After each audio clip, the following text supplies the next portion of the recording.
ज्ञानतिमिरन्दस्य ज्ञानजानशालक्य चक्षुरुन्मीलितं येन तस्मै श्रीगुरवे नमः।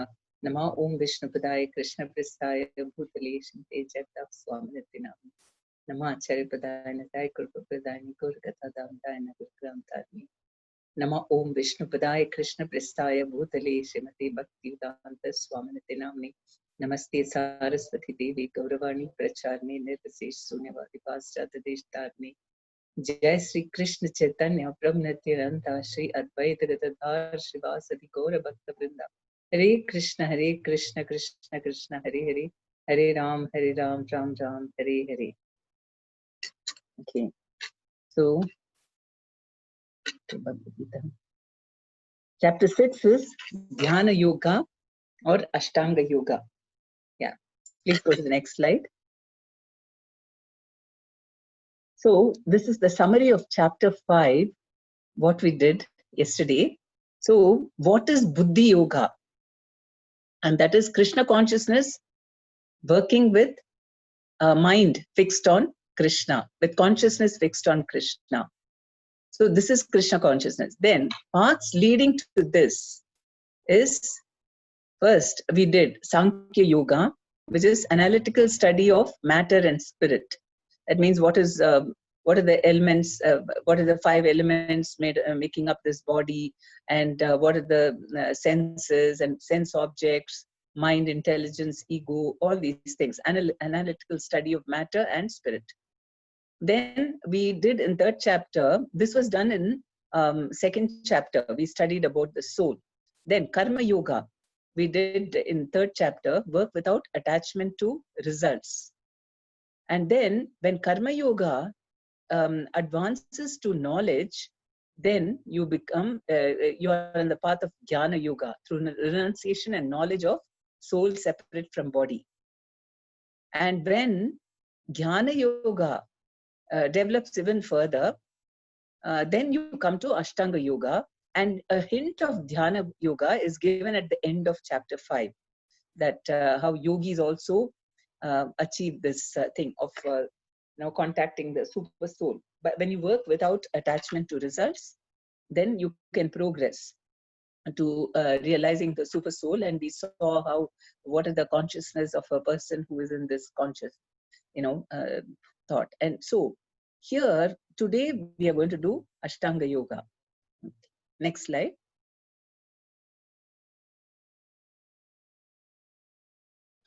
So the summary of verses 1 to 9. Real yoga is to be selfless and work for the supreme.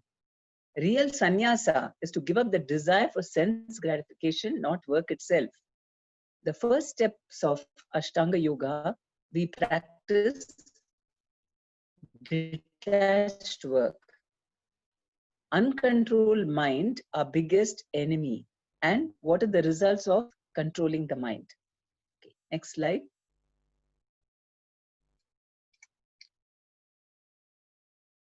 Okay.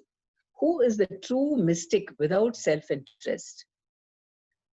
So we saw that in the 3rd chapter how materialists, they work for self and family, they perform yajnas and so on. So they are also involved in spiritual progress, mystical. So but they are materialistic and they work for self and family.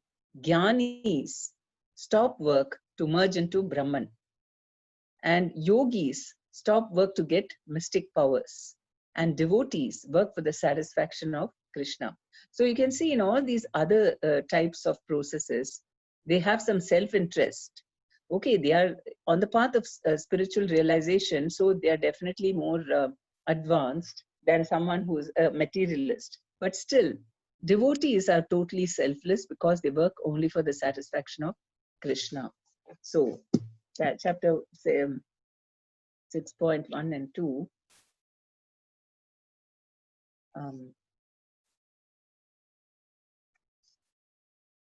The Supreme Personality of Godhead said, one who is unattached to the fruits of his work and who works as he is obligated is in the renounced order of life, and he is the true mystic, not he who lights no fire and performs no duty. So this lighting fire is for the Brahmanas. The Brahmanas have to do so many, homas and so on. So a sannyasi who, when he becomes a sannyasi, then a brahmana only can become a sannyasi. No one else can take up. So when a brahmana becomes a sannyasi, he gives up all these rituals using the fire. So he's saying that that is not the true sannyasi. You don't. A real sannyasi is who has given works as he is obligated, and is one who's unattached to the fruits of his work and who works as he is obligated. And he is the true mystic, not he who lights no fire and performs no duty. So if you take sannyas, but you are not performing your this thing, but you're attached to the results and so on, then you're not the real mystic. And then 6.2, what is called renunciation, you should know to be the same as yoga, or linking oneself with the Supreme. O son of Pandu, for one can never become a yogi unless he renounces the desire for sense gratification. So the most important thing is to connect with the Supreme Lord. So renunciation is not the important thing, but connecting with the Supreme Lord.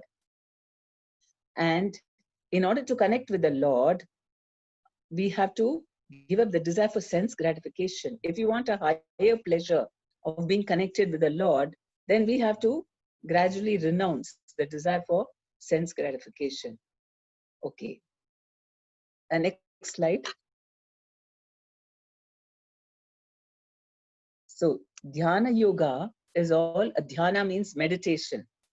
So in the dhyana yoga process also, there are eightfold. Why is it called Ashta Anga? It's got 8 parts.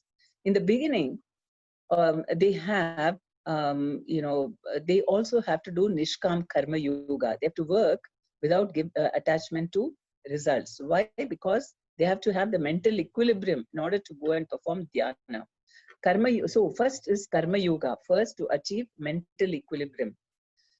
Then only when they are sufficiently advanced, where their mind is controlled and they are able to absorb themselves in meditation, that is when they cease work.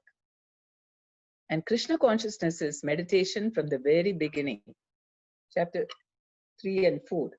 For one who is a neophyte in the eightfold yoga system, work is said to be the means.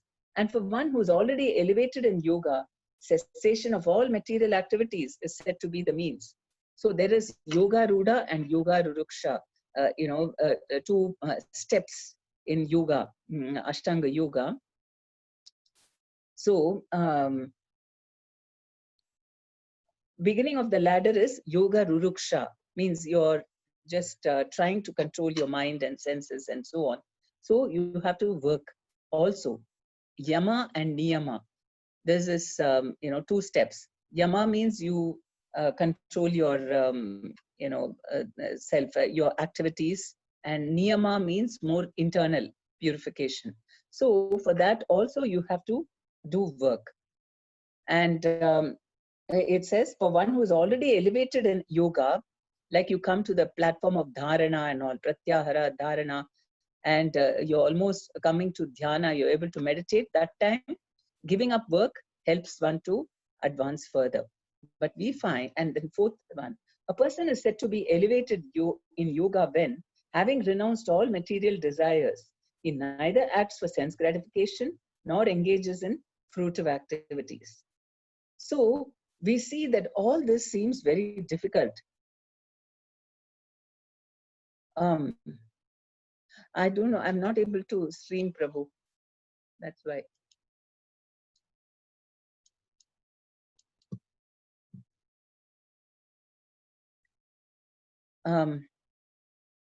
So we might think how to, no, just be in the previous slide.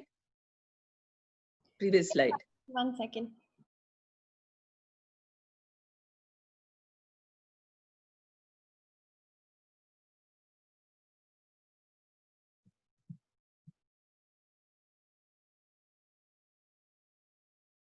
Can you go to the previous slide? Okay, so, no, okay. So Krishna consciousness, So we might think how to do all these processes. Ashtanga yoga seems very difficult. But if you see Krishna consciousness, the chanting of the Hare Krishna mantra is we meditate from the very beginning, because what is yoga? Yoga means linking with the Supreme. Now, in the Ashtanga yoga process, you have to first control your mind and senses through so many different processes, asanas, pranayama, and so on. And then only gradually you can realize the Paramatma in your heart.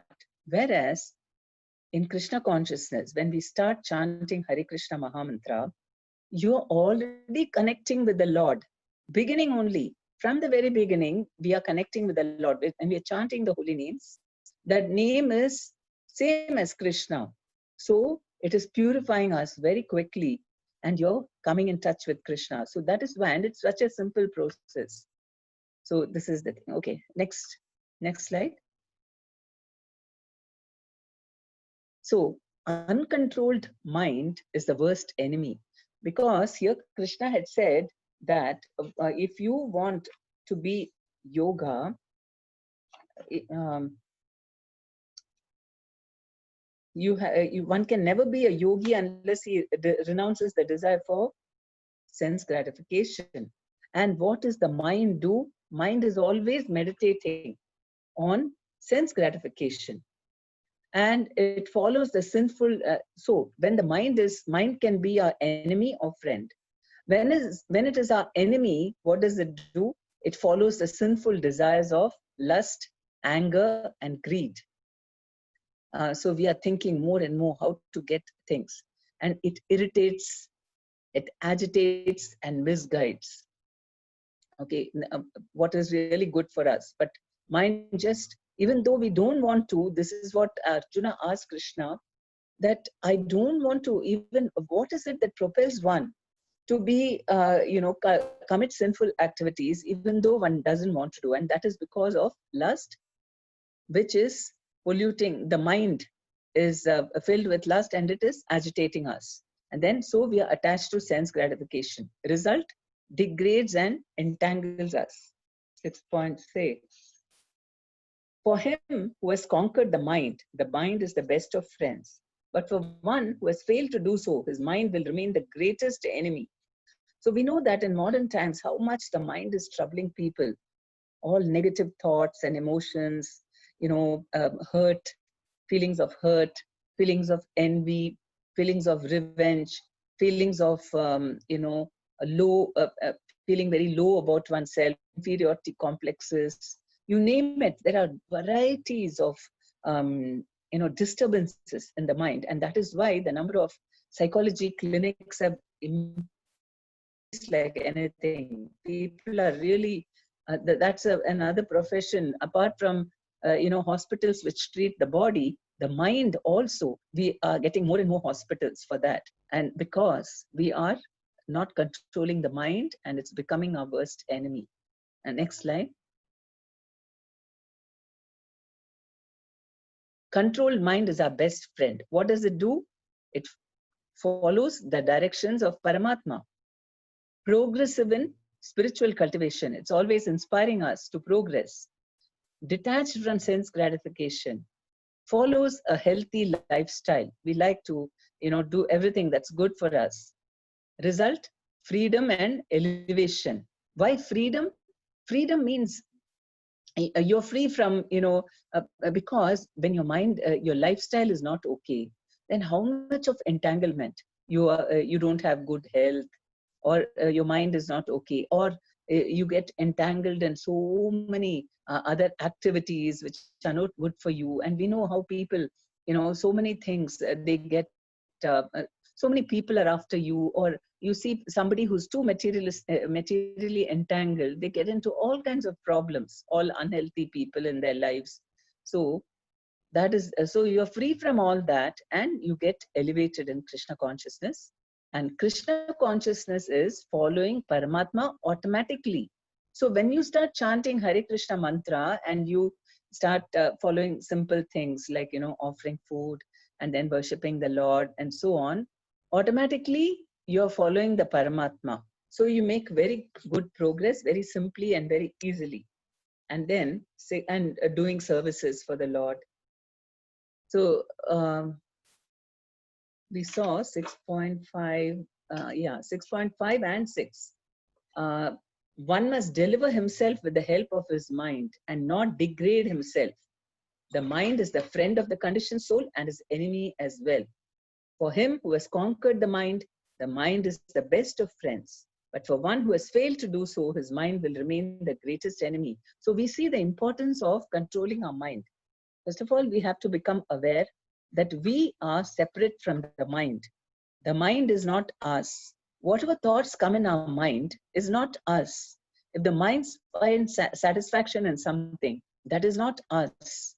We have to make the distinction. Then we'll understand that what is good for me will be decided by me because of my a good association, and then because of that, what I'm getting inspired from the heart, from the Paramatma, what is good.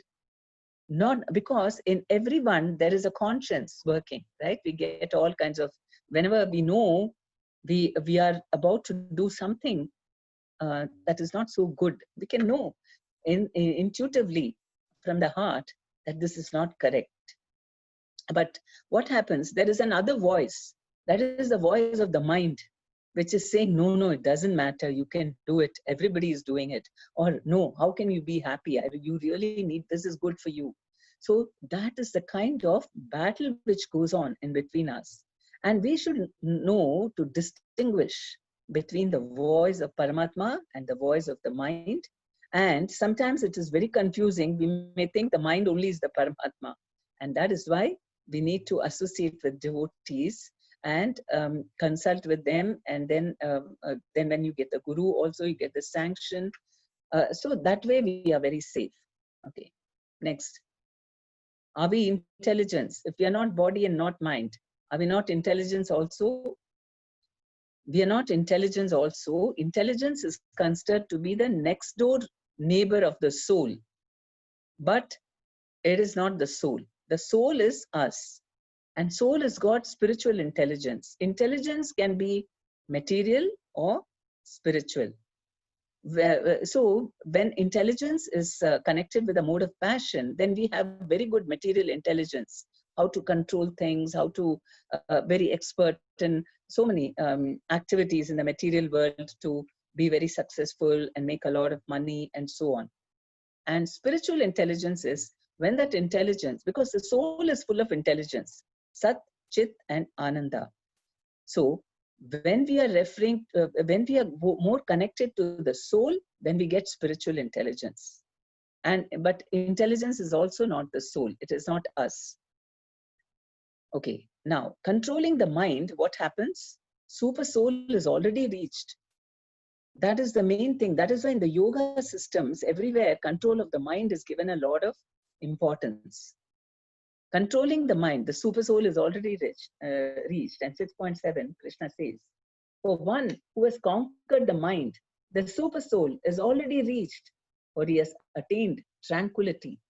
To such a man, happiness and distress, heat and cold, honor and dishonor are all the same.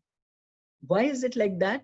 Why is it that when you connect with super soul, then you become indifferent to happiness, distress, and all that? Do we become like a stone? It is not that. It is because we are getting a far, far higher taste, higher happiness, so much happy within that these external happiness don't affect you. So that is why you can be tranquil amidst dualities of all these happiness, distress, um, honor, dishonor, everything doesn't matter at all. And a self-realized yogi sees pebbles and gold as the same, because it's all matter. What does it matter? Okay, gold is glittering more, pebbles are not, but it's all matter. So he's not, for him they're all the same. And when someone is even more advanced, then he sees all with an equal mind. That means whether friends, a person is to wait, it says pebbles and a person is considered still further advanced when he regards honest well-wishers, affectionate benefactors, the neutral, the mediators, the envious, friends and enemies, the pious and the sinners, all with an equal mind. So this is a very elevated state where even somebody, I mean, you don't think that whoever likes you, then they are very intelligent, and whoever criticizes you, they are very envious. So we become a little objective, and then we are not disturbed by all these things. So that requires even more elevation. First step is, okay, material things don't matter so much, objects. But more than that is people's. See, most of the stress comes from relationship problems, right? Because people feel, somebody said bad words. I mean, they insulted me, or they're not, treating me nicely. How much of our time goes in just meditating on all these things? It's because we are on the mental platform. The mind is giving us all these disturbances. But if we are, surrendered to Krishna and you're on the spiritual platform, okay, it is hurting if somebody is not nice to you or, mistreats you and so on. But you should not be disturbed internally. You should try to, if there is something that you can do about it to set it right, we can do it. If you can't do anything about it, then why worry? You're not anyway going to do anything. It's not going to help you. But your happiness is not disturbed. Ultimately, why should we punish ourselves for other people's mistakes? If somebody is treating us badly, they are doing it. It's if we deserve to be treated badly, we did something. Okay, we set it right. If not, then it's their own some kind of a problem with them. Then why should we be disturbed for that? So this kind of balance or control of the mind comes because of contact with the super soul. And that is why chanting helps us also. Hare Krishna mantra chanting is so important that we can come up to this state of not being disturbed so much by all these things. Okay, the devotee is also going through this yoga ladder, but from the beginning, the advancement is much faster when you chant Hare Krishna mantra. Okay, next slide. Verses 10 to 24. What are the practices of Ashtanga Yoga? What are the favorable conditions? What are the physical practices? What are the mental practices? Regulation in eating, sleeping, working, and recreation, and samadhi, linking with the supreme. And he experience of transcendental happiness. What are the different types of happinesses he gets in samadhi? And we should have great faith and determination for success. Okay, please go to the next slide. Next slide, please. A Dhyana Yogi's favorable conditions. This is after he has done all this yama, niyama, and so on, and he is able to, and also he continues doing asanas, pranayama, and all that, so that he's able to control the mind a bit. Because asana means you have to sit. A yogi has to sit in one place. He can't just move around and keep changing his place, one day here, one day there. No. So for that, his mind has to be controlled. So first he does all that, and then what are the other? After he reached some kind of mental balance, then he has to live alone in a secluded, sacred place, because it should be very peaceful and conducive to meditation, not a disturbing place where a lot of people are moving around, or where bad people, sinful people are living and all. So sacred place is very conducive. Sit on kusa grass, and on that you have to cover it with deer skin and a soft cloth. Why deer skin? Because deer skin or tiger skin is allowed. Why? Because it's some chemicals in it which prevent snakes from coming close. Because if the yogi is sitting in the forest, and then snakes can come. So this, at least from that, he can be free from fear, because a yogi has to be fearless. All the time, if he's looking, who is the snake coming, insects coming and all that, then he can't meditate. So that's why the deer skin.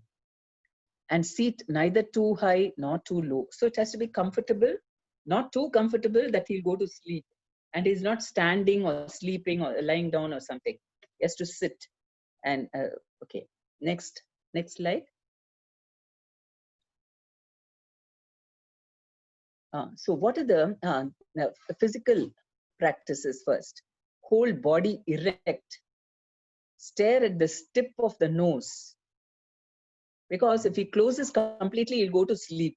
So he's also now, if he keeps it open, he'll be distracted. So neither closing nor opening, and it's half open, staring at the tip of the nose. Be fearless. To be a yogi, you have to be fearless, going alone and sitting in the forest and so on. And that is where, see, one who is aiming for spiritual advancement, he has this fearlessness. Why? Because he has faith in God. Without faith in God, you cannot perform these things. So he imagine how fearless he has to be without any kind of protection, no weapons, nothing. He's just sitting fearlessly, closing his eyes, half closed, but anyway, he's not aware of anything around him. And the night and the day, sitting and meditating. So he has to be very fearless, free from sex life. So he's a brahmachari. Meditate on Paramatma in the heart. Ultimate goal is attaining the spiritual kingdom, not to enjoy mystic siddhis. So these are the mental. First we saw the physical, then meditate on Paramatma in the heart. And what is his ultimate goal? Attaining to the spiritual kingdom, not to enjoy mystic siddhis. 1 minute. Because he gets, before in his progress of yoga meditation, in the beginning, when he is a little self-controlled, then he gets all these mystic powers by which he can become smaller than the smallest, bigger than the biggest, fly on the sky, get anything that he wants, go to any planet like this, or he's able to attract people's minds. So many siddhis he gets, but he should not be disturbed by those, because that is only material. So 13 to 14 and 15, it says, one should hold one's body, neck and head erect in a straight line and stare steadily at the tip of the nose. Thus, with an unagitated, subdued mind, devoid of fear, completely free from sex life, one should meditate upon me within the heart and make me the ultimate goal of life. And thus practicing constant control of the body, mind, and activities, the mystic transcendentalist, his mind regulated, attains to the kingdom of God by cessation of material existence. Okay, please go to the next slide.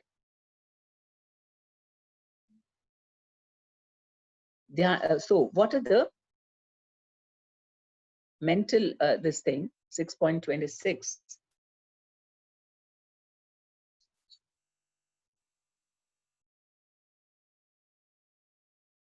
From yato yato nischalati manas chanchalam astiram tatastato niyamaitad atmani eva vasam nayet. From wherever the mind wanders, due to its flickering and unsteady nature, one must certainly withdraw it and bring it back under the control of the self. So he has to be very alert that where is my mind wandering? It's like taking care of an infant, An infant is always crawling everywhere, running around everywhere. And, we have to be all the time alert. Oh, where is it going? Is it getting hurt? Is it touching something? All the time, 24/7, we have to be watchful. In the same way, a yogi is very watchful of his mind. And wherever unsteadily it goes,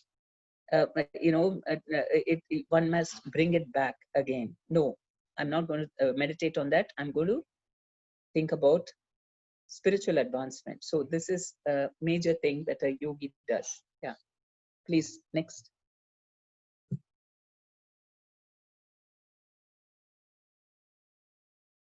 Okay.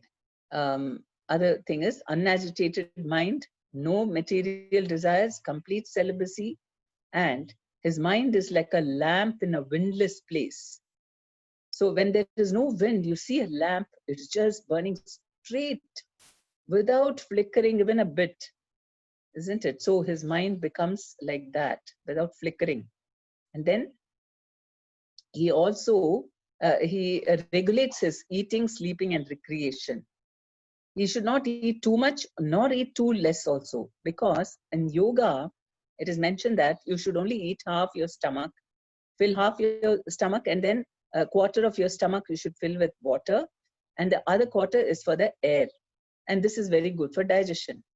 If you eat too less, then what happens? There'll be too much air in the stomach, and that will also create problems for the body.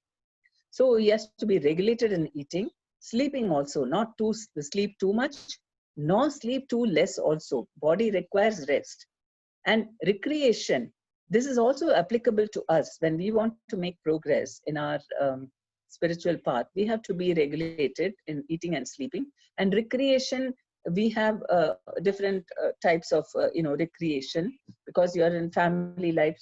That also has to be balanced. But for a yogi, the recreation is what will he do in the forest? It is going for a walk. That's his recreation. So in all these things, he should be very balanced. Yeah, next slide. So 8 steps of Ashtanga Yoga practice. Yamas are the external disciplines, what you eat, how you live, and so on. Niyamas are internal disciplines, becoming humble and not being disturbed by, so many things around, more disciplined and so on. Internal disciplines like our thoughts and so on. Then asana is posture, meditation seat. So asana consists of different, asan actually means a posture, sitting posture. Asan means your seat. But asanas are different exercises just to get us to the platform of sitting quietly in one place and meditating.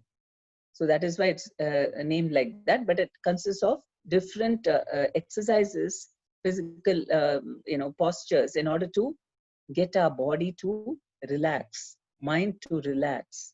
And then we go on to pranayama, or breath control, because through breathing is how we control the mind. So when we are, when an Ashtanga yogi can control his breathing, then he can go to the next stage, which is pratyahara, or withdrawal of the senses. See, the mind is controlled by the breathing.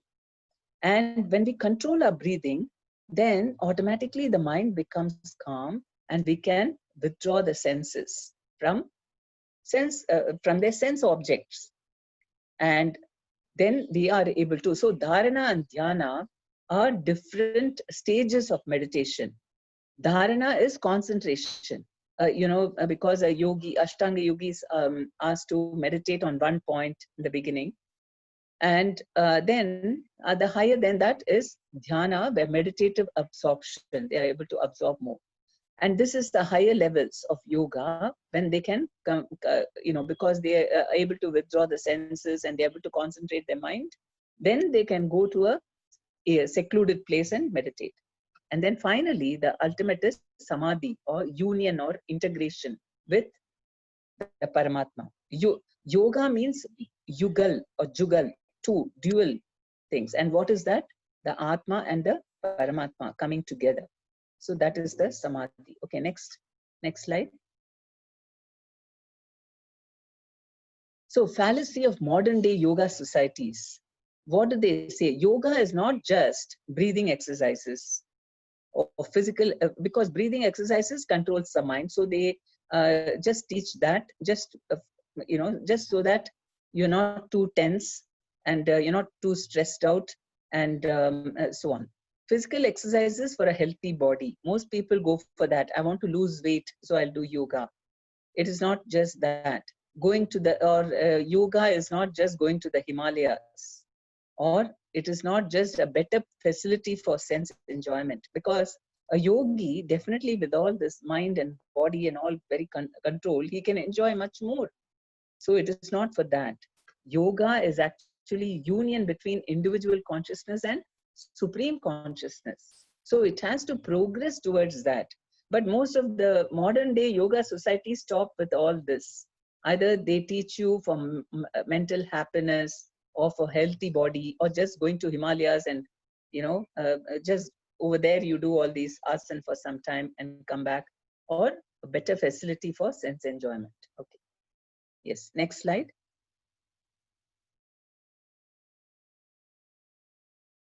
So now we see we don't have to be afraid. We see all these processes of dhyana yoga. We might think, oh my God, how do I ever get to do all these things? It seems impossible. So, regulations of dhyana yoga impossible for this age. Best means of spiritual realization is bhakti yoga. Then why has Krishna given all these processes? Because this is for all ages. Remember, he spoke it to Vivashwan, who was in Satya Yuga, and their lifespan was 1 lakh years. And then in Treta Yuga, their lifespan of a person is 10,000 years. In Dwapara Yuga, 1,000 years. And then in Kali Yuga is only 100 years at best. So that is why for earlier ages, all these difficult processes were easy and people were much more spiritually elevated. So, but in this age, that is why Krishna came as Chaitanya Mahaprabhu to give us an easy process, best means of spiritual realization. So Bhakti Yoga, anyway, all of them have to come to the platform of Bhakti Yoga. But here Krishna, our lifespan is also small, and the thing is, we are not able to do all those difficult processes. So he's giving us a simple, but at the same time, most powerful method to go to the topmost this thing, realization. Chant the holy names of Krishna. We can stay at home, and it allows controlled householder life. Not like, if you are a Ashtanga yogi, you cannot have any connection with, family life or anything. You have to be a brahmachari. So in Bhakti Yoga, that is not required. Or even a Jnana yogi, he has to renounce everything, and he has to become a sannyasi. So, but in Karma Yoga and Bhakti Yoga, that is not required. You can be a householder, you can have children, and you can have a job and everything, and yet you can develop your consciousness. Okay, next. Yoga practice regulations. So we saw regulated eating, sleeping, work, and recreation. For devotees, what does that mean? Devotee, how does he regulate his eating? He eats only prasadam.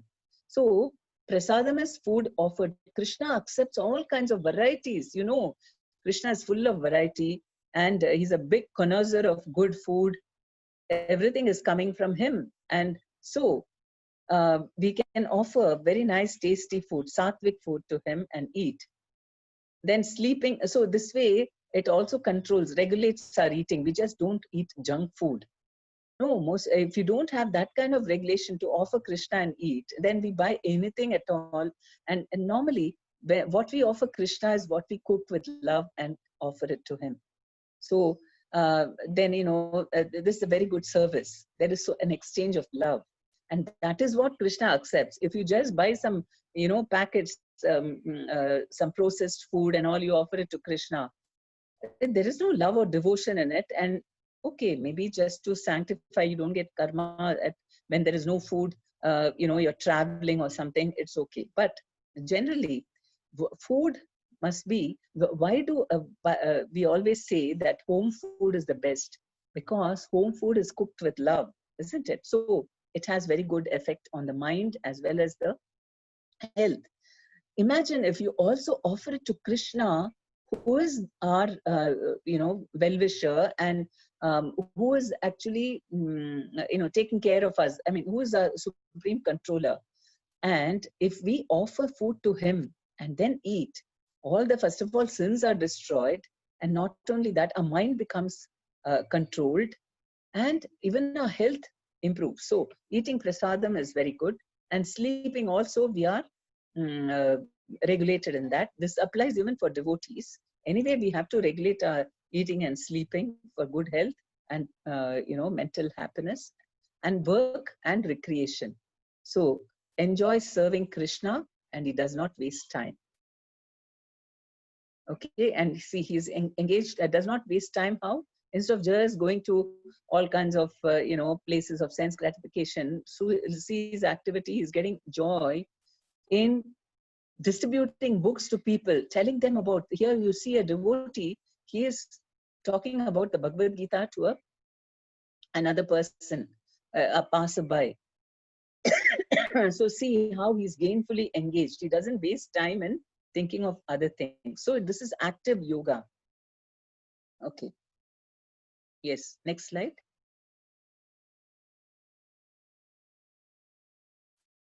Stage of samadhi is communion of soul and super soul, transcendental mind and intelligence, transcendental happiness.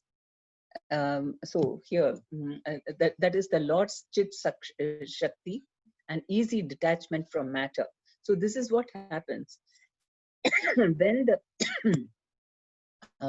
soul is in touch with the Paramatma. Then we get the mind and intelligence becomes transcendental, because it's in touch with Krishna. It's completely controlled by Krishna, so it becomes transcendental. All the thoughts and the ideas, knowledge is coming directly from Krishna, so it is transcendental. And so we get transcendental happiness, spiritual happiness, not dependent on external things. Because externally what happens, we are so much dependent on, oh, today I bought a very nice thing, shopping, it excites me, that gives us happiness. Or we go, I'm going on a vacation, to a hill station, and I'm going to enjoy myself, that gives us happiness. But when we are connected with Krishna, every moment we are happy for no reason at all. Wherever you are, whatever you do, you're very, very happy. So isn't that the most wonderful thing? For no reason at all being happy, or just being dependent all the time. Unless this happens, I'm not going to be happy. I feel bored. I feel morose. I don't have a mood. So all these things don't happen. So this is what you get: transcendental happiness. And so we become easily detachment. So many devotees were asking how to become detached. You don't worry about that. Detachment automatically is a byproduct of attachment to Krishna. So very easily we can attach ourselves to Krishna by chanting his holy names, by hearing and reading the Bhagavad Gita and Srimad Bhagavatam, by associating with devotees, by doing devotional services. And that's why Chaitanya Mahaprabhu has given us a very simple method, scientific method. He has called it the science of Krishna consciousness. He's made it a very scientific method. He has given all these his instructions to his disciples, the Goswamis, who've written so many literatures in which step by step they explain how we can progress in Krishna consciousness very easily. So then, so you concentrate on the holy names and doing all these positive things, automatically we will become detached from matter. Okay, next slide.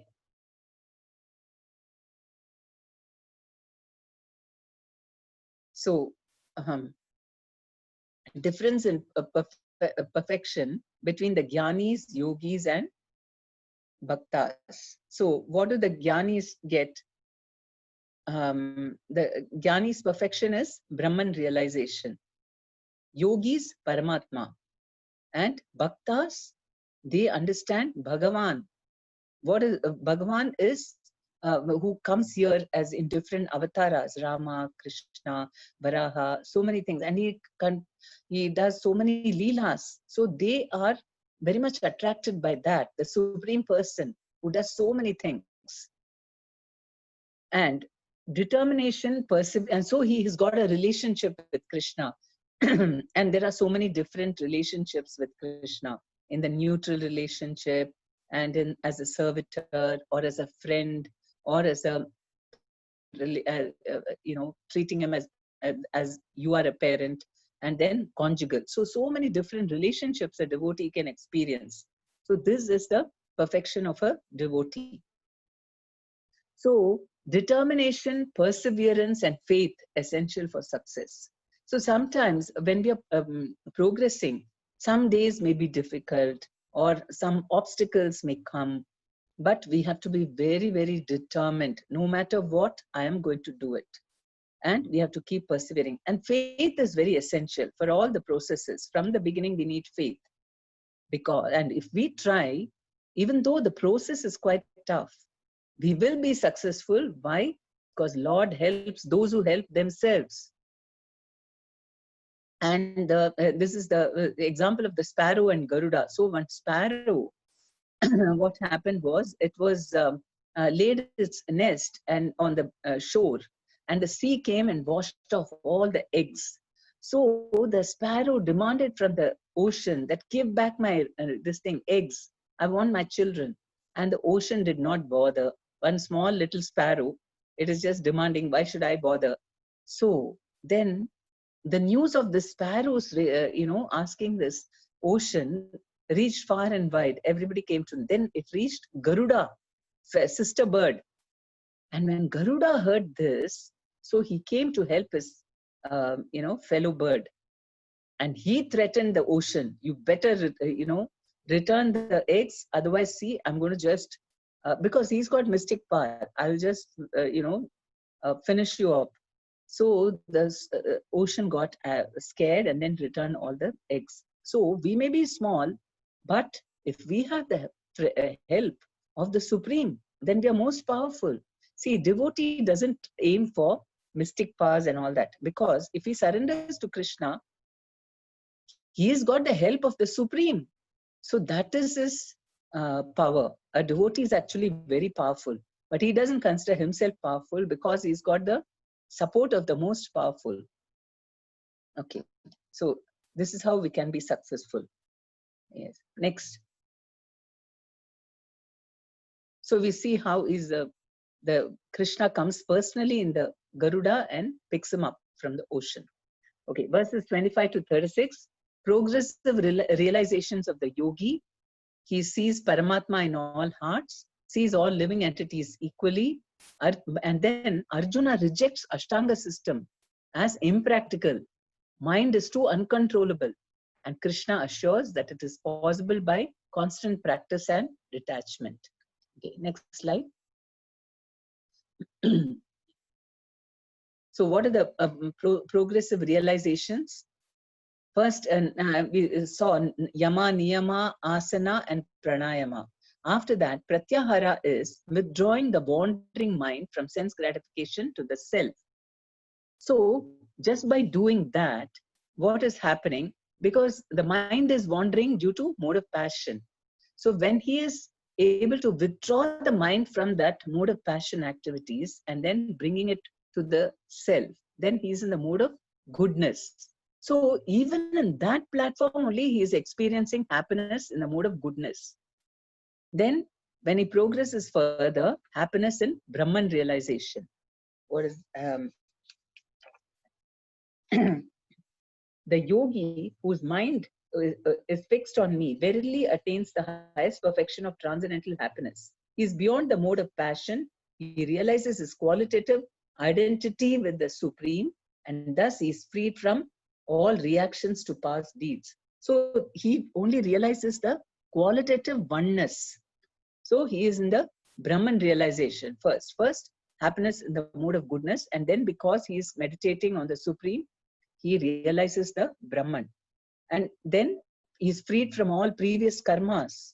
See, the karmas are acting on us. We are able to control the karmas like this. If we meditate on Krishna, then the karmas go away. So, okay, then does the next stage is happiness in Paramatma realization.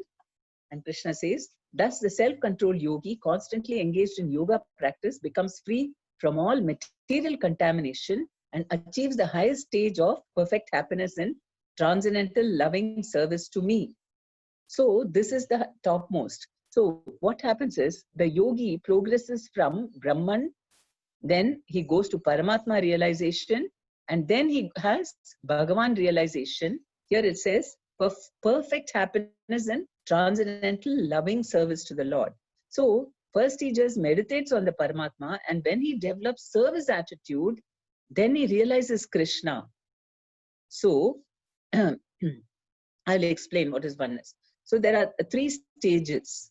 The first thing is, first of all, he's identifying himself not with the body, but he's understanding I'm the soul. And that is Brahman realization. Okay, it is a quality, the quality of Brahman, that he is not body, but he is Atma or Brahman. So that is the first realization. And that is oneness, oneness with qualitative identity with the Supreme. Okay, that oneness in quality. And then after that, he gets happiness in Paramatma realization when he can see the four-armed form of Vishnu in his heart. And when he progresses even further by actually in a service mood, he wants to serve the Lord in, and then what happens? He sees Krishna in his heart because he is Bhagavan. And with Bhagavan, Bhagavan has got so many leelas and we have eternal relationships. So Krishna, so this is the stages, progressive stages of happiness that a yogi gets. And in Krishna consciousness or Bhakti Yoga gives the same happiness as a perfected yogi. So they have to go through so many difficult things, and a Bhakti yogi it is much simpler and safer, and it's not so difficult, but he gets the same happiness because we are contacting the Bhagavan right from the beginning.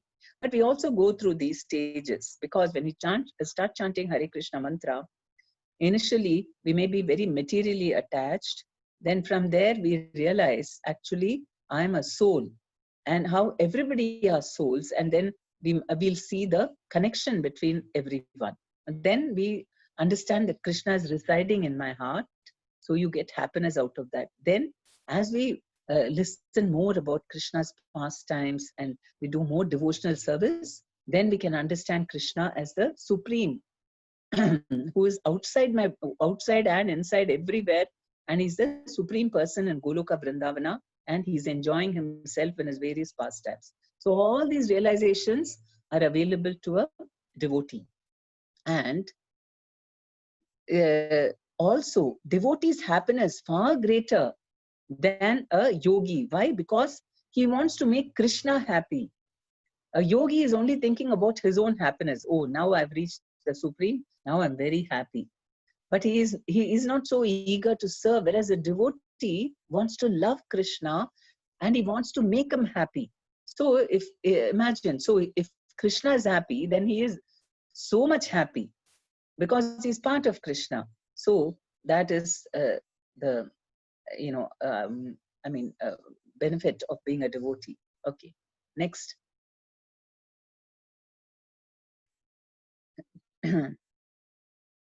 So then self-control yogi achieves loving service to the Lord, observes the Lord in everyone.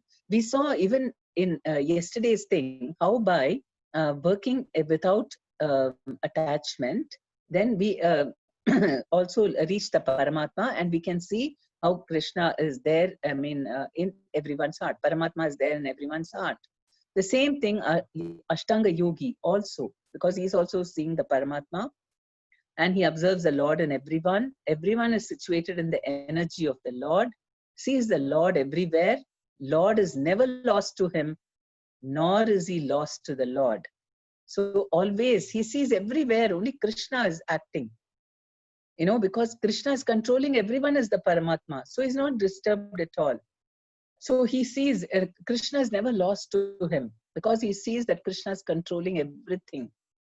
We don't see Krishna everywhere because we're not thinking about him. We are thinking more about getting some happiness from our senses and mind. So we can't see the Paramatma. But for one who has controlled the mind and senses, he can see Krishna everywhere. And same achievement as the devotee. So devotee also goes through, he also realizes all this. Okay. So how he's in all living beings, everybody's got Paramatma, and also in every atom. Yes, next slide. And not only that, perfect yogi compares himself to others, understands the cause of distress and happiness. How can we develop empathy? Because we see that everyone is like me. They're also Atma, they are in this body, they're also going through different distresses and happiness because of material attachments. And so, because of that, he feels very compassionate, strives to distribute happiness to others. Friend of all, no envy or selfishness. This is a difference between a yogi and a Ashtanga yogi and a devotee. Because Ashtanga yogi is satisfied that he found the happiness. He's not going distributing to others, but a devotee is, he wants to also, because give it to others. Friend of all, no envy or selfishness. And so devotee is the best yogi. And Krishna himself will be saying that in the last verse. Yes, please, next slide.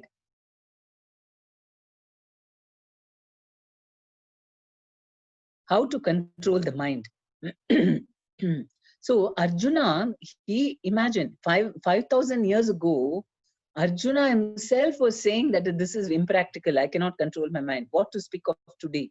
How much more our lives have become so fast and, so very disturbed.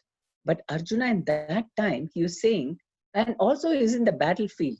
He is saying that Krishna, you're saying I should see you in everyone and everyone in you. I should treat friends, well-wishers, enemies, all with an equal mind. How will I be able to fight? That's what was his doubt. But actually, but he put forward the doubt to him, and Krishna said, no, possible through suitable practice and detachment. So we have to perform suitable practices, and by being detached, then we can control the mind. So of course, saying all, finally, of course, Krishna says, surrender to me. So Arjuna completely surrendered to Krishna. This is all steps to go to that platform. And so how do we, control our mind? Because everyone wants to control the mind. So the best practice in this age is chanting Hare Krishna mantra with humility. And then we can be delivered from the mind's control. Without mind control, yoga not successful. 6.36.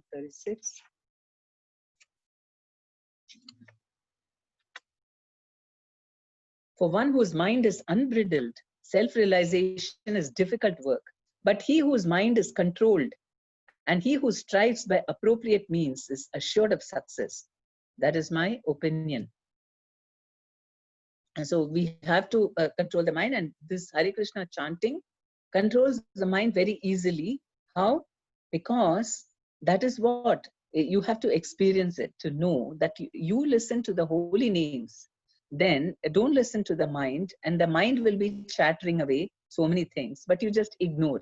Like a naughty child running around in the room, and sometimes you give more attention to it, child will do more naughtiness. So sometimes we have to ignore the child, and then he'll quieten down. In the same way, mind will be chattering so many things, just ignore it and keep listening to the holy names, and you will see how very easily your mind gets controlled. Okay, next.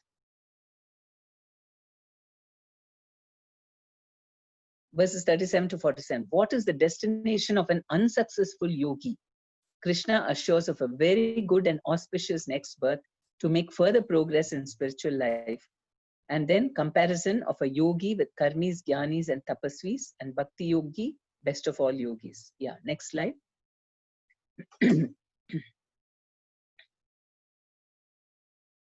So this is Arjuna's doubt. If you're successful, fine, you get Paramatma, you get Bhagavan, all that. What about an unsuccessful yogi? He progressed to some extent, but because of worldly mindedness, he leaves it. Then is he a loser of both worlds? Material world also he has given up, and spiritual world also nothing. So what happens to him? Jnana yogi and dhyana yogi achieve success through many births. So bhakti yoga, you can hope, especially because of Chaitanya Mahaprabhu, that in one lifetime we can get complete success. But normally what happens for a Jnana Yogi and Dhyana Yogi, they have to take many births before they can get perfection. And Krishna is assuring a transcendentalist never meets with destruction. One who does good is never overcome by evil. So, next one. So, what happens to him? Because Krishna gives him a chance to fulfill whatever his material desires are in a very easy way. So he enjoys materially for many years in the heavenly planets. In the heavenly planets, you don't have to work. Everything is already there for you, and everyone is more in the mode of goodness. So there's not so much of all this envy and fight and quarrels and these sort of things. So you can enjoy there. And then born after that into on the earth.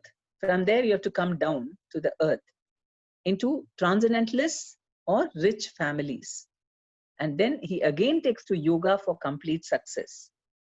So because he has already tasted some yogic perfections, taste in yoga, so what happens when he gets, why is he born into a family of transcendentalists?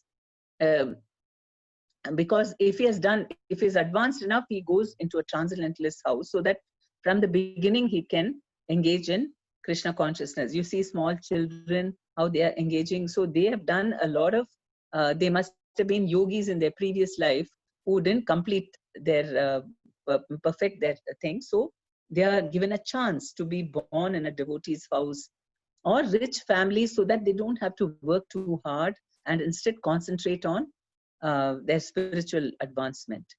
And again takes to yoga for complete success. And he's attracted to yogic principles, not rituals.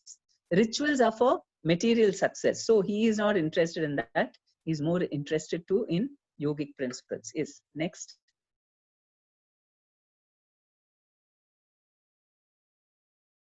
So this Krishna is saying that the topmost yoga is bhakti yoga. In the last verse, Krishna says, and of all yogis, the one with great faith and who always abides in me, thinks of me within himself and renders transcendental loving service to me. He is the most intimately united with me in yoga and is the highest of all. That is my opinion. So we see what is the hierarchy. We saw Bhagavad Gita begins with karma yoga.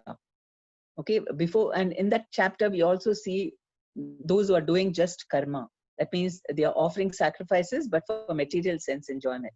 But that is not yoga. In the yoga ladder, you have karma yoga where you're working without desiring the results. And then you go to jnana. When karma yoga increases in knowledge of who you are and all that, then so jnana yoga, you're in the process of jnana yoga, which is knowledge and renunciation. And then when that you advance more in that, you do ashtanga yoga meditation on the super soul.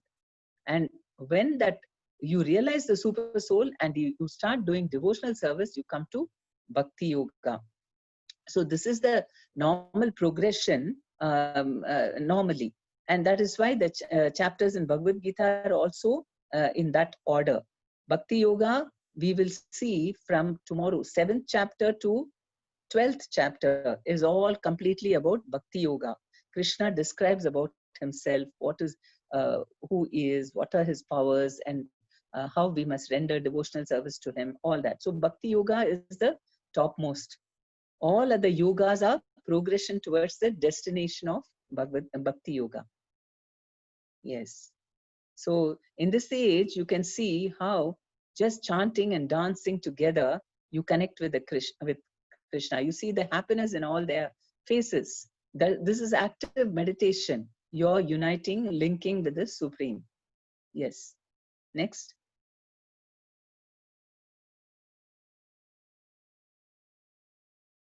This is the verse that Krishna says, and of all yogis, the one with great faith, who always abides in yoginamapi sarvesham madgaten antaratmana shraddhavan bhajate yo mam same yukta tamo matah. And of all yogis, the one with great faith, who always abides in me. thinks of me within himself and renders transcendental loving service to me, he is the most intimately united with me in yoga and is the highest of all. That is my opinion. So Krishna's verdict that Bhakti Yoga is the best. Yes, next.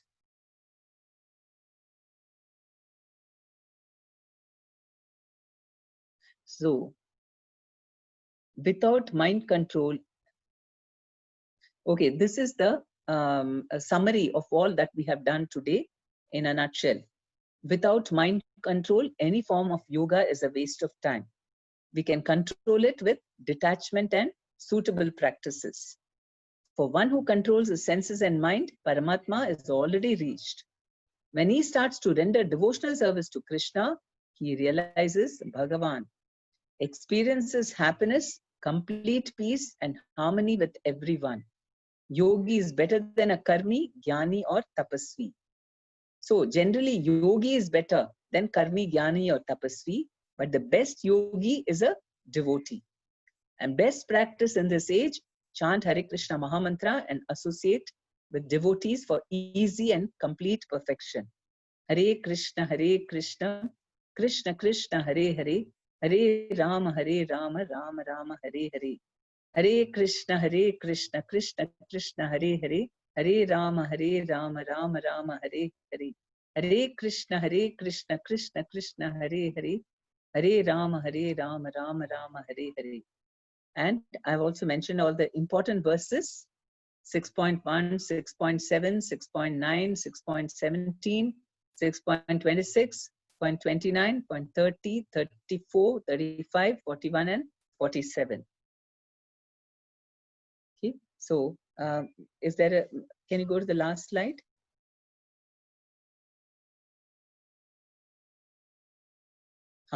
So something more about the Hare Krishna Mahamantra, the glory of Hare Krishna Mantra from the scriptures. So this is from the Kali Santarana Upanishad, from the Yajur Veda. Hare Krishna, Krishna Krishna, Hare Hare, Hare Rama, Rama Rama, Hare Hare, iti shodashakam nam Kali Kalmasha Nashanam, Natah Parataro Upayah Sarva Vedeshu Drishyate. The 16 names of the Hare Krishna Mahamantra, Hare Krishna, Krishna Krishna, Hare Hare, Hare Ram, Ram Ram, Hare Hare, destroys all the inauspiciousness of the age of Kali. This is the conclusion of the Vedas. Kali Santarana Upanishad from Krishna Yajur Veda. So this mantra is authentic. It is not something, and it, especially for the age of Kali, it's very, very powerful, and especially because it is given by Chaitanya Mahaprabhu. And I want to, tomorrow I will also teach the Panchatattva mantra, which is, the Panchatattvas which I mentioned yesterday, Sri Krishna Chaitanya on the in the center, and then Nityananda on the left. Again, far left is Advaita. To his left or to our right is Gadadhar and then Srivas. So this mantra, chanting their holy names gives us pleasure in chanting Hare Krishna very quickly. Otherwise, we'll keep chanting and then it might seem a little dry. But chanting these Panchatattva mantra, we can get a taste in chanting very quickly. Thank you very much. What? Okay. So, thank you very much. Any questions? Yes. Any questions or comment today? Yes. What was the? Let me see. What are the questions? Hare Krishna Mataji. Yes. Yeah, the Panchatattva. Okay, Panchatattva. Yes. Mataji, in other religions, if we see, they have only one God, like in Islam, Allah, and in Christianity, Jesus. But in Hinduism, there are so many gods, and in Shiva Puranam, it says Shiva is considered as is the supreme, and in Devi Mahabhavatam, it says like Shakti is considered as supreme. And like us in ISKCON, we consider as Lord Krishna as supreme. So why is it so in it's somebody says Lord Shiva is supreme, somebody says Lord Shakti is supreme, someone says Lord Krishna, and some other like Advaita philosophy says uh, actually there is only one. These are all the forms. Like there is only one. Like the if we take a gold bar, the gold bar, if you see, it is a gold. Uh, if from gold there are many ornaments are coming like bangles and necklace and so on. So in Advaita philosophy they say like it is a gold means Paramatma. I mean there is only one Brahman or Paramatma, and like Shiva or whoever it is Brahma, or they are all that forms, but there is only one thing. So it is easy to accept that, but can you please elaborate and explain, Mataji? No, So why is it? see, the entire Bhagavad Gita is going to cover all these things. Krishna will never leave anything undisclosed, right? So let us not go ahead. Right now, we are starting from how to elevate our consciousness through these practices, and then we are going to see all this. How is Krishna? What is what are all? I mean, how does Krishna expand himself? Who are the devatas? Why do people worship the devatas? All that we are going to see step by step. So I don't want to speak ahead of time. We have come to, so based on this, let us concentrate now, focus on what we have done in the first 6 chapters of the Bhagavad Gita, which is that in order to progress from the, bodily platform, body and mind, to understanding that we are a soul. So what are the different processes mentioned? This is, so we have already talked in the Yajnas, I mean, in the 3rd chapter, that Krishna says, I am the one who created men and devatas. In the beginning of creation, I created the devatas and human beings, and I told them that perform yajnas to satisfy the devatas so that both of you can support each other and be very prosperous. So the devatas are administrators of this universe. And why do people worship them? We don't consider them God. They're all divine, but they are, they are in the sense agents or servants of Krishna, assigned with a particular, responsibility. And why do people worship them? Because worshipping the devatas is for just getting material benefits. That is all. But still, some people become attached to just worshipping them. Then they can go and live with them also. But it's all temporary. This is all for people who are not ready to surrender and go back to Godhead, who just want some material benefits. So in order to make some kind of spiritual progress, that is why the devatas are there. So there is no confusion. In Hinduism also, there is only one God. But that one God is so unlimited. He's got such a variety of forms. Why? Because he wants to enjoy with different humors, with different relationships. So that is God. God is, he is one in the sense, everything is one person, but he expands into so many. So we will see in detail all these things, one step by step. Is that okay? Because in the next 6 chapters, Krishna is going to completely describe all these factors. What is pure devotional service? Who are the devatas? What is the importance of Brahma, Vishnu, Mahesh? All these things we will see, as in the middle 6 chapters. And he shows the Vishwarupa also, so we can have a. Yes, Mataji. Thank you, Mataji. Hare Krishna. Yes. So, Hare what was the question? Yeah. Mataji, Hare Krishna. Hare Krishna. I have just one. Thank you, Mataji. I mean, yes, what you made is somebody who reads Bhagavad Gita. There is no doubt that whatever Sugunakar Prabhu asked, you know, it will be very clear. Krishna made it very clear in Bhagavad Gita. There is no Advaita philosophy at all. Of course, it will be there. But my question now is, I was just going through the verses. I mean, when you, I mean, starting from 10 to 32, the stages of yoga, further stages of yoga. I find that in verse number 14, where Krishna is made it very clear, saying that, you know, mat chitta, mat paraha, very clearly mentioning these words, mat, saying me, you know, but subsequent verses like 25, 26, 27, when I see that again, it is saying that, you know, focusing on self, it is talking about. Now, my doubt is only why did he say in 14th, he's saying that 13th and 14th verses where he's made it very clearly mentioning focus on mat chitta, mat para, very important words is saying, you know, but subsequent verses 25 and 26, 27, when I see them. You're talking of 6.14. Yeah, I'm talking about 6, 13 and 14 only, Mataji. Okay, he's saying one should hold one's body, neck and head erect in a straight line and stare steadily at the tip of the nose.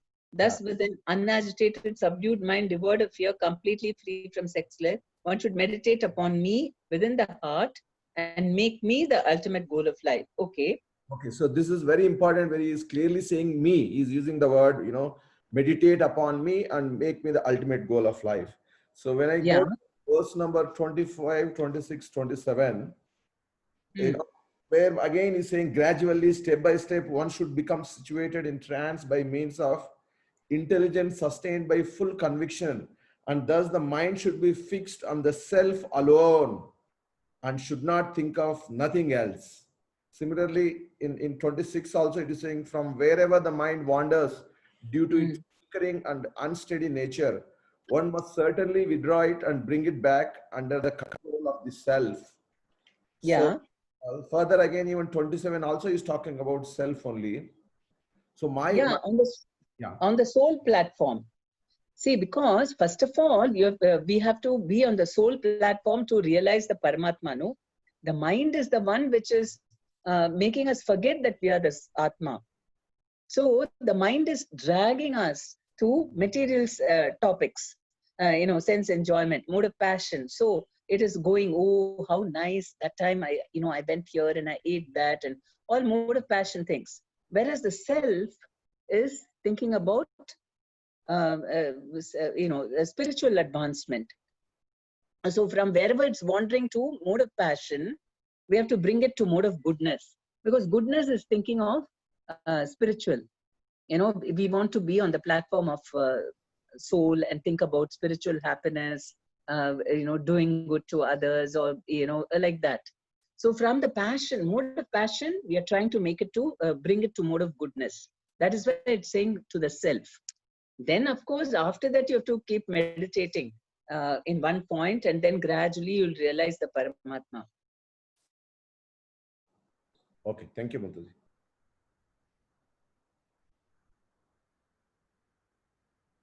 Yes, yeah. I'm sorry about this Devatas and all that, because I don't want the. Is that okay if I discuss this in the subsequent chapters? Is that okay? Yes, Mataji, that will be good. Stop now. Hare Krishna, Mataji. Hare Krishna. Mataji, there is one person called Krishna Rao, which he has put a question yesterday also, and once again he has to put today also. Can you just check, Mataji, that question? The same question he. Who is telling which one, Mataji? Krishna Rao. Yesterday also he gave that. Yeah, yesterday also. From Uluru, according to many teachers in ISKCON, there are so many Lokas and so many Indras and so many Krishnas. There are so many Krishnas, there's only one Krishna. The one Krishna is going to different places, maybe different universes and all that. How will they say there are so many Krishnas? One Krishna expands himself into different forms. So that means he has expanded himself. We see the Vishnus and all that, Mahavishnu, Garbhodakshai Vishnu, the Paramatma, all these are expansions of Krishna. But Krishna in his original form is only one. But Krishna can expand into many different Krishnas also, like he, when he married 16,108 wives, the same Krishna expanded him. He can also expand himself into many forms, but he is the same person. It's not that he has become so many Krishnas. One God expands himself. That is his inconceivable energy, that he is one person and he can expand into unlimited forms and enjoy himself in relating with so many souls. We see as Paramatma itself how he has expanded, isn't it? He doesn't become, just because he expands himself, we don't say that the Krishna in your heart is different from the Krishna in my heart. It's all the same. Is that clear? I mean, did I answer your question, Krishna Rao Prabhu? Yes, Mataji. Pranam Mataji, thank you. No. Okay. That is the doubt exactly I thought. Now it is cleared because I just heard in a speech by one a particular gentleman from ISKCON. He says that Krishna received a Sudarshana Chakra from so and so person Indra. Like that, he had in another Krishna in another loka, he got In another loka? You mean which loka? See, you have Swarga loka, and that is where Indra is. So what did Indra give Krishna? So I got this doubt, ma'am. It is clear, Mataji, now. Thank you. Okay. Thank you so much.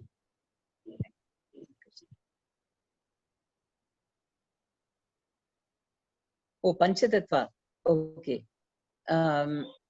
Sri Krishna Chaitanya, Prabhu Nityananda, Sri Advaita, Gadadhar, Srivas Adi, Gaura Bhakta Vrinda.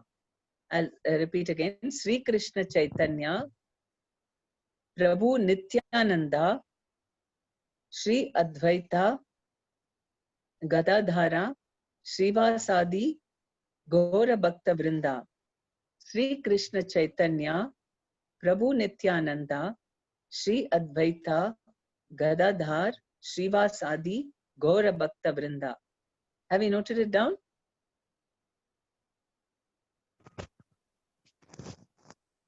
I will put it on the screen only tomorrow so that you can take it down.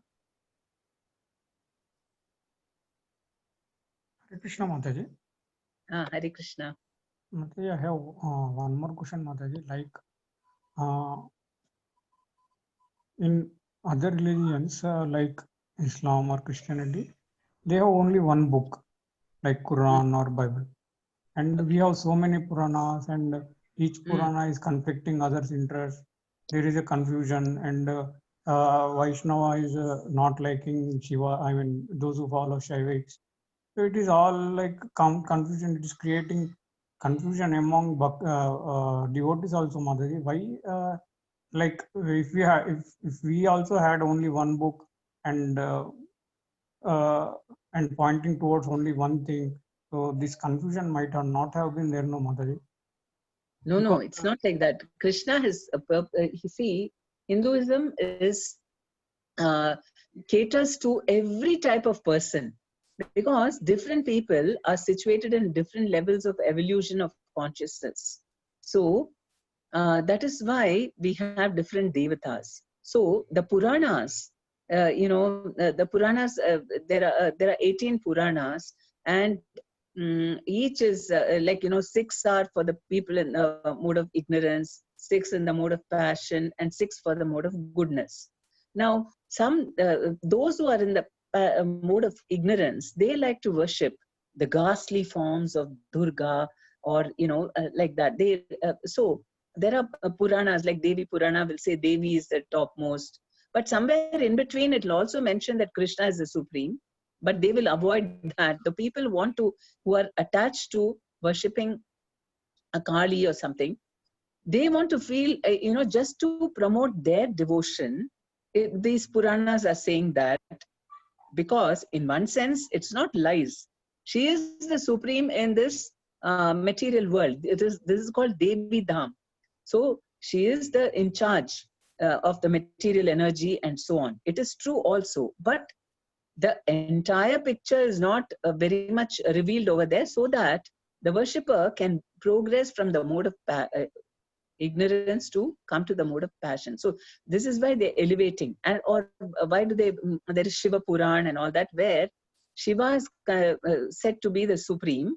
And in one sense, it's also true because in this material world, Shiva and Parvati are in charge of the material this thing. So so that they can progress, because Shiva also, people in the mode of ignorance and passion, they can relate with him. He's very, very merciful, and there are not so many rules and regulations to worship him and get his benedictions, and they can easily fulfill their material desires because this is what they want. And then when someone has come to the mode of goodness, then they can accept Vishnu and Krishna, because Krishna is you have to be transcendental to come to the platform of transcendental to worship him, and it's more difficult and so on. So it is for helping all of them. There is no competition between Shiva and Vishnu. They're all, Shiva is actually acting as a service to Krishna, because he's so kind. He comes and anyone can approach him very easily, and by associating with him, by worshipping him, they are elevated. Even those who are impulseless, even them, Shiva, there is Kailasa outside the Devi Dham, and there, there's impulseless. They go there, and Shiva, as a devotee, he purifies them and makes them devotee and sends them to the spiritual world. So there is a big coordination between the different devatas and Vishnu and Krishna. So Brahma, Vishnu and Shiva are all working together to take care of different modes. They are in charge. Brahma is in charge of creation, Shiva is in charge of destruction, and Vishnu maintains. But even though they're all together working in coordination, still Vishnu is the supreme, because he's the expansion of Krishna. And Brahma is, nobody can become a Vishnu or nobody can become a Shiva, but Brahma is a post, and somebody who does a lot of, like for 100 births, if they perform the Varnashrama system very nicely, perfectly, then they can become take the post of a Brahma. So like this, there is variety, there is infinite variety in our religion. And those people, it's not that the people from other religions are separated from this. They're also part of this whole universe. But because they cannot understand so much of this, so they're given, Krishna only sends his agents to every place according to the level of their understanding. He sends a prophet who can explain things in a very simple way so that they can also make progress. So that is why there is so much variety. Is that clear? Yes, Mataji. Hare Krishna. Dhanvan Pranam Mataji. Thank you very much. Hare Krishna. Hare Krishna Mataji. There is one more question. Rukmini Mataji asking, with Ashtanga Yoga, one cannot have relation of Bhagavan. Is it only limited to Paramatma? No. In this verse only, I read out how Krishna says that when he, Paramatma also, see, Ashtanga Yogi goes through 3 stages. First, of course, he becomes very peaceful and so on, the mode of goodness. Then when he further progresses, then he gets Brahman realization. And through further meditation, he becomes Paramatma, he gets Paramatma realized. Then when he develops a mood of service to the Lord, and he starts to render service to him, either mentally or physically, he does some worship and also because same Paramatma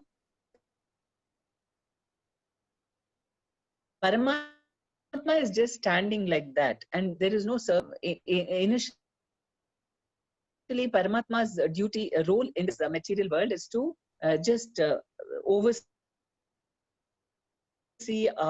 what our activities and to allow us, because we don't want to serve him. In the spiritual world, we are all cooperating with him. We're all his servants for him to enjoy his Leela. And in his enjoyment, we also enjoy. But because we are not ready for that yet, he doesn't reveal himself. So Paramatma realization is just a pleasure for yourself. You can see the beautiful form and just admire and, just glorify that. But when a soul thinks that I wish I could serve him and make him happy, that is when he reveals his, Bhagavan form feature. So a yogi, when he develops, Ashtanga yogi, when he develops his desire to serve the Lord, then he can get complete realization of Bhagavan also. So Mataji, it means all the yogas, karma yoga, jnana yoga, everything is only incomplete. Only they have to finally reach the bhakti yoga to get the realization of the Bhagavan. No? Mataji? Yes, that's correct. Thank you, Mataji. Thank you, Mataji. Thanks.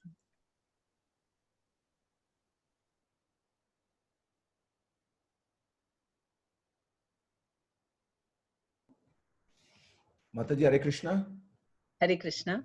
Yeah, I mean, this is, I think all the questions are over. So Okay. today actually, this Ravinder Prabhu, I mean, who was husband of Premada Mataji, he's come back home, Mataji. From this thing, he's discharged. Only thing is, yeah. So they are all out of this thing, danger zone and all, but he is back home. But only thing is, since he's a diabetic patient, there will be a lot of fluctuations, they mentioned. So just bless him, Mataji. That's all. I mean, Hare Krishna. Okay. We'll chant 3 times Hare Krishna for his quick recovery and good health. Yes, Mataji. Yeah, for all other devotees also. Yeah, okay. Yes, all the devotees for their good health and quick recovery from even if they have any problems.